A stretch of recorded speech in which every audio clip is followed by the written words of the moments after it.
This is our wonderful friend Aiman, and he is doing an incredible work here. They have a ministry, an outreach called Midland Avenue Relief. Tell us about it. I'm Aiman Youssef. I have a relief center, but I didn't mean to be in a relief center. It just happened. Yeah. On October 29 was the hurricane day. Everybody was like packing up. They were leaving. Police were all over the place here. People has to evacuate. For some reason, I was really stubborn not to evacuate, but maybe it was for a reason that day. So I was on the computer all day long, watching it's coming, it's not coming, how bad was it. So about 8:14 exactly in the evening, my mom doesn't hear at all. She's, she used a hearing aid. All of a sudden she walked to the door and she said the water is coming. So I went, I ran, I looked on the street, Midland Ave. I see a big wave, maybe 15 feet, maybe a little less. Cars were pushed sideways. People were screaming all over, they were tumbling. I said, wow. My mom started crying. She said, we're gonna die. So I'm thinking how quickly I should be, like what to do. I had no answer to myself. All I see myself running toward the circuit breaker. I shut it down. By the time I came to my mom, the water in the house was 6 foot. My mom was going under the water. Again, I was like confused, but I swam in the water, and there was orange cable, the electrical cord, the extension cord. I pulled it out of the outlet, and I wrapped my mom and left her right away. My nephew was sitting in his room. He was on the bunker bed. The water reached him right away. He jumped out of the water, came to me, he said, we're gonna die today. I said, I don't think so. Nobody's dying today. We opened the door. I don't know how to swim. My mom doesn't know how to swim. My nephew doesn't know how to swim. All of a sudden, we were carried.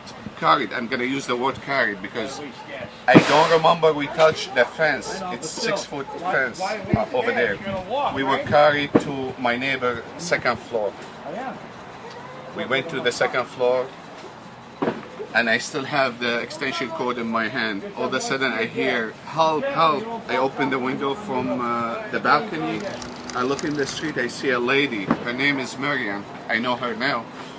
She said, I need help. I said, are you okay? I need help, she screamed. Okay. I told her, if I throw a cable to you, would you catch it? I said, please. So I went to the first floor. The water was like 5 feet in the first floor.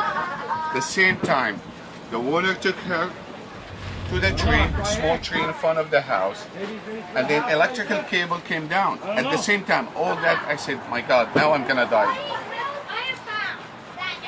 And then I told her, please do not move, because the water, she was holding to that. She was holding to a branch. She was holding very little branch. I told her don't move because she was looking to hold the electrical cable. The one came down. So I did a knot and I threw the cable.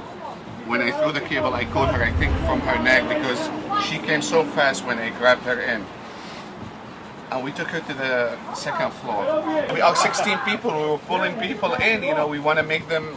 We want to keep them as comfortable as it is because we hear death. We were smelling death everywhere. Really, David. We were smelling death.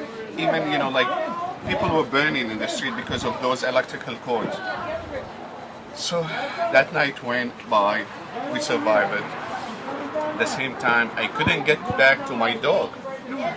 My dog was in his room. He was swimming for 15 hours. In the morning, it was about 11 o'clock in the morning. I asked my neighbor, he's on the second floor of this house, is my dog okay? Is he alive? He went in to check. He said, your dog is alive. So right away, I jumped in the water, even though I don't know how to swim. I went to him, and I brought him in, and he survived it that night. This amazing story Aiman has, and God delivered him miraculously. We really believe God. sent his angels to rescue his family because he has a special purpose for Aiman.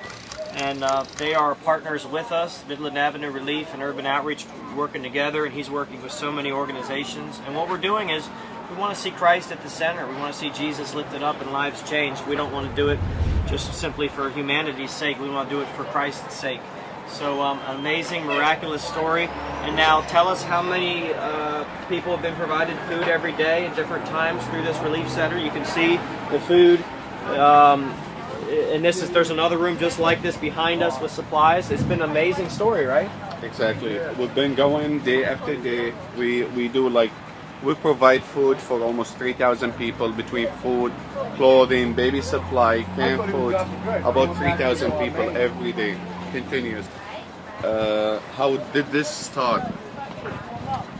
The first 3-4 days I was in the streets. I don't know what's going on to me. I'm like, even though my brother took me in his house. You said you were in a daze. You were kind of, whoa. Yeah, it's like confusion, 3-4 days. Monday night it happened. Tuesday, like, did I really lose everything? I lost the house I lived in for 20 years. I lost my merchandise, my business, over 150,000. Did I lose 6 cars I had and I have nothing now? Did I lose it all? But you know what? Thanks God, because I'm alive. Really. It didn't make sense to me, all I had. But I said, the most important thing is we're alive. We were touched by angels and God was good to us. So the following days, Tuesday, Wednesday, Thursday, Friday, don't know. I'm going in the street, see people, homeless like me, they crying. I never cried. You know me, David. I never cried because I lost everything. Never cried. Why would I cry? On Saturday, my niece, I received a call from my niece from the city. She called, "What do you need, Uncle?" I said, "Maybe I need sweatpants," because I had nothing. And socks. She pulled in half an hour later. She brought in a bus from the police inspector full of everything. She gave me, "Here, this is for you." I asked her, "Where are you going with this stuff?" She said, "We're going over there, to give it to the people." I said, "Over there, people lost their lives in this area. People lost everything, their home, their belongings, everything. They came clean out of here." I said, "What do you suggest we should do?" I said, "Yes, right here, this corner, right here. Midland Avenue and Kishwick. Let's do it right here." We open a couple tables, we unload everything from the bus, we give the people. Few churches were around here to help. People were taken because they needed, they lost everything, David. So when we did all that, at the end of the day, a little stuff left here. "Uncle, take it. You're gonna need it later." I said, "Okay." So I took the stuff as a greedy human, really. I call myself a greedy because that time I needed a little bit. I don't need, whatever she gave me. 5 o'clock that morning, I woke up. Sunday morning, I remember, was like a marathon day, but they canceled it in New York City. I said, "I don't need that stuff. I'm homeless. All I need maybe shopping cart, because now the homeless, that's where they go, shopping cart, and that's it." So I went to the corner. I opened a table, half a table. I start giving the stuff. People wanted the stuff. People start driving, Maryland, Pennsylvania. "You the recovery center?" I said, "Recovery center? This is the first time, somebody's telling me."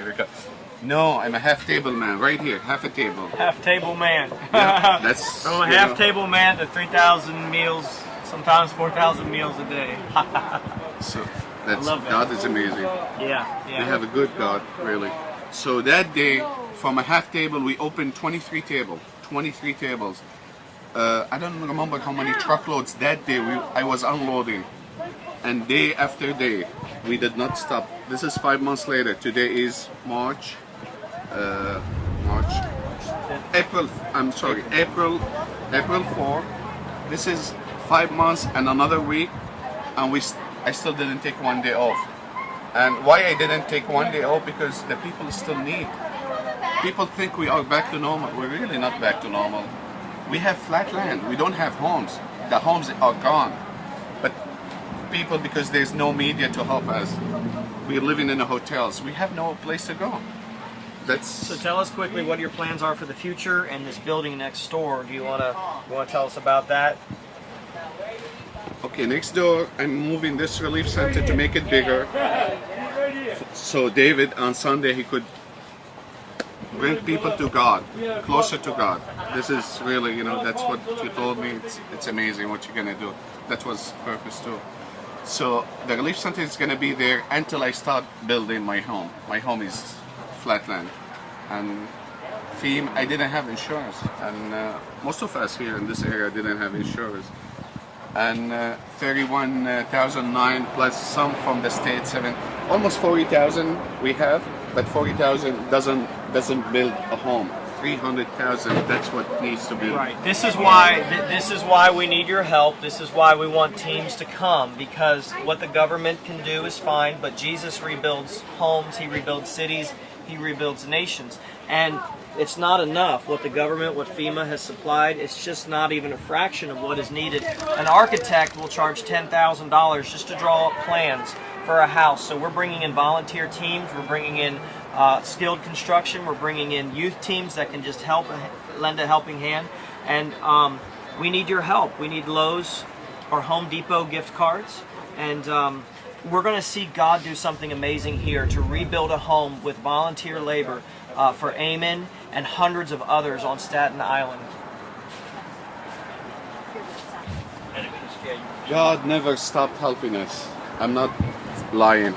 God never. Whenever I want to do something here, even sometimes we start with nothing to provide food, and we see food coming. Because I've never been scared, you know, to start something. Sometimes we start barbecue.